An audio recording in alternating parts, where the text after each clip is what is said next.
Buenas tardes, licenciado Oscar Reinaldo Sarabia. Mi nombre es Roberto Carlos Juárez Chávez y esta sería mi presentación para la tercera evaluación sobre lo que hablaré de los delitos del patrimonio, sociedad y el Estado.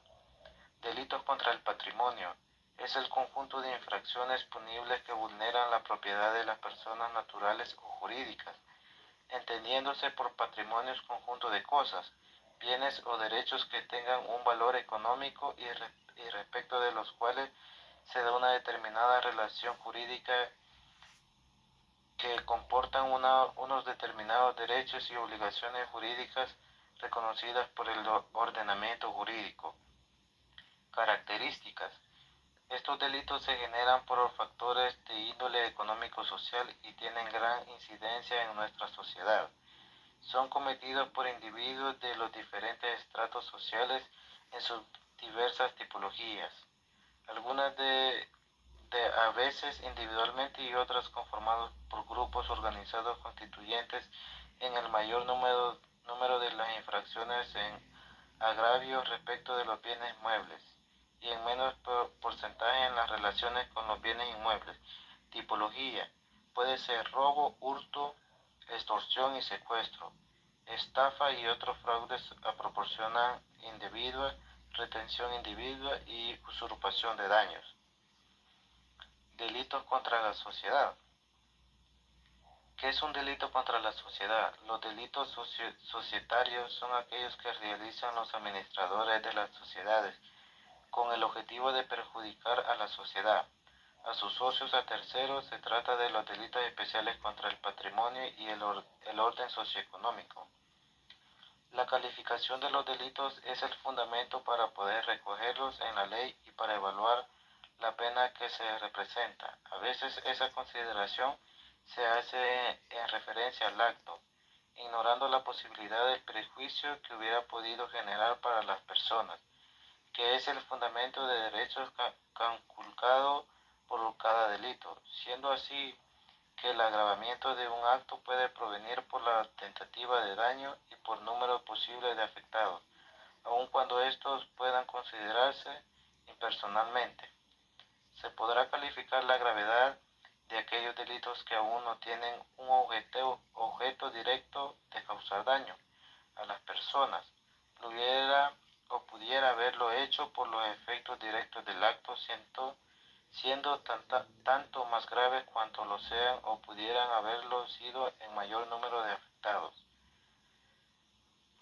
La masificación de la sociedad hace que los daños a los servicios comunes repercutan sobre muchos los ciudadanos, de modo que la suma de las consecuencias acaecidas sobre todos ellos pueden hacer que un simple robo, por ejemplo, cause un daño considerable, contabilizando como la suma de muchos daños menores, lo que debería hacer subir la calificación penal del delito en razón del daño colectivo.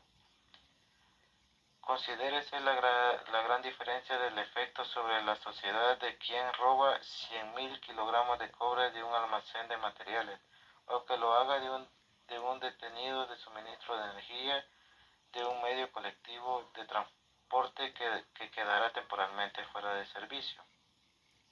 Existen códigos penales que están fundamentados en el daño grave que de un delito repercute sobre la sociedad, valorando la amplitud de la repercusión penal en función del número de afectados, e incluso elevando por ello el rango de falta a delito. Otros sistemas prefieren quedarse en la objetividad del acto en sí, ignorando su persecución colectiva como causa punible del mal social. La configuración del delito social por el efecto posible sobre una multitud de ciudadanos puede ser gravemente de la pena o tipificación propia del delito, siendo este más adecuado al juicio de la conciencia del infractor desde la perspectiva educativa de la ley, ya que distingue el prejuicio social en sí, supone reconocer el valor colectivo que la sociedad en su conjunto obra sobre el bienestar de los ciudadanos. A veces la ley prevé la indemnización civil de los colectivos afectados, pero esa consideración se hace en razón de la suma de los individuos independientes, lo que no reconoce el mal global causado sobre el ordenamiento social establecido. Delitos contra la sociedad deben ser considerados aquellos en que el daño colectivo podría haberse previsto en la consideración previa a la comisión de la acción delictiva, no sobrevenida por accidente, porque la evaluación de la repercusión del posible mal social causado debería ser una actitud universal de la conciencia del ser humano establecida en la sociedad. Delitos contra el Estado.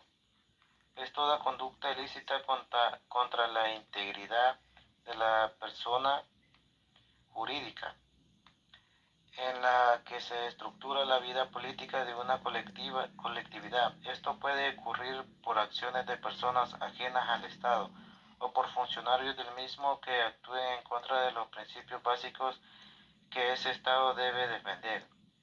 Tipo de delito en el que la consumación crea una situación antijurídica duradera, como el delito de permanente, y a diferencia del instantáneo, pero cuyo mantenimiento no depende de la voluntad de la gente. Por ejemplo, las injurias o calumnias, las lesiones graves o las amenazas. Muchas gracias, licenciado. Esta sería mi participación. Espero que sea de su agrado y muchas gracias por su atención prestada.